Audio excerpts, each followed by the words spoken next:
નમસ્કાર, હું પ્રજાપતિ મીનાક્ષી, ખાખલપુરા પ્રાથમિક શાળા, તાલુકો હારીજ.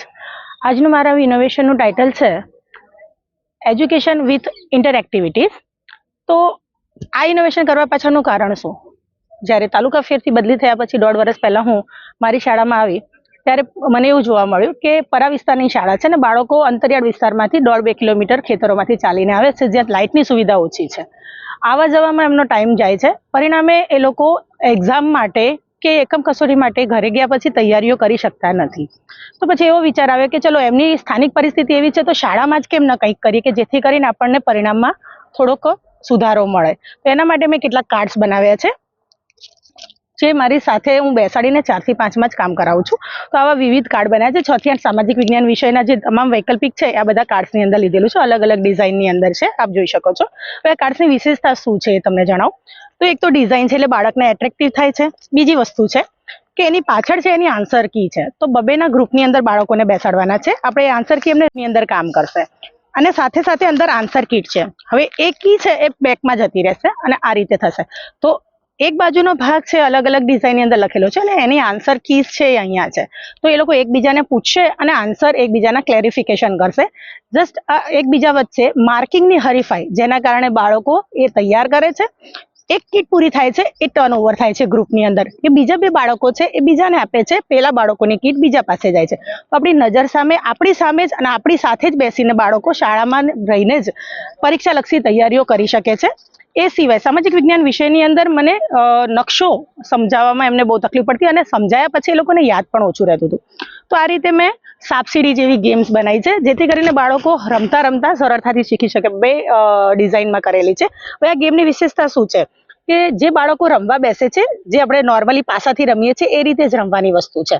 પણ રમ્યા બેસે છે ત્યારે કેવું છે કે બબેના ગ્રુપમાં બેસવાનું છે અને સાથે નકશો કનેક્ટ રાખવાનો છે.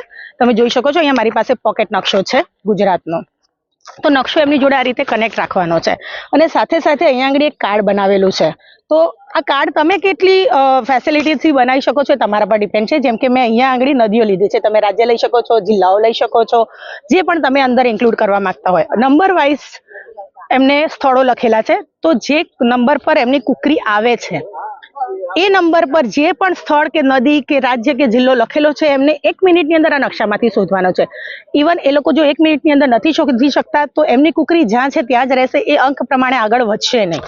બીજી વસ્તુ કે ગેમ છે એટલે બાળકને લોસ એન્ડ ગેઇનની ફિલિંગ હોવી જોઈએ. તો એના માટે કેટલીક હર્ડલ્સ પણ મેં આની અંદર લખી છે કે auto plus, auto minus AV system નાખેલી છે જેથી કરીને બાળકને ગેમ જેવી લાગે, સાથે સાથે એજ્યુકેશન પણ મળી રહે. એનાથી આગળ વાત કરીએ આપણે તો 6 થી 8ની અંદર જ્યારે બાળક સામાજિક વિજ્ઞાન ભણે છે તો ઘણા બધા લેજન્ડ્સને નામ આવે છે. તો આ બધા જે લેજન્ડ્સ છે તો આ બધા લેજન્ડ્સને એ લોકો નામથી તો ઓળખે છે, પણ નામથી ઓળખ્યા પછી એ લોકોને જાણતા નથી. તો મેં જેટલા પણ લેજન્ડ્સ હતા એ બધાની યાદી બનાવ્યા પછી એમના આ રીતે ગૂગલ ફોર્મ પરથી ફોટો ડાઉનલોડ કરીને કાર્ડ બનાવી દીધા છે. હવે આ કાર્ડને આપણે ગ્રુપની અંદર બેસાડીને મ્યુઝિકલ ચેરની સિસ્ટમથી રમાડવાના છે અને જેના પણ ભાગની અંદર એ છેલ્લે બોલ છે કે કંપાસ છે કે બોટલ છે, વોટેવર તમારી પાસે જે પણ હોય રૂમની અંદર અવેલેબલ, એ મૂવિંગ કરતા ત્યાં સ્ટોપ થાય છે. એ બાળક ઊભું થશે. આ રીતના કાર્ડ છે, એ કાર્ડની અંદર બધા નેમ્સ લખેલા છે. બાળક આવી અને જે કાર્ડ એના ભાગમાં આવે લેશે અને અંદરથી એ વ્યક્તિને શોધશે અને એના વિશે 2 વાક્ય બોલશે. તો એ દરેક લેજન્ડને 6 થી 8માં ભણ્યા પછી જાણતો થાય છે. તો આવી એક સિસ્ટમ છે.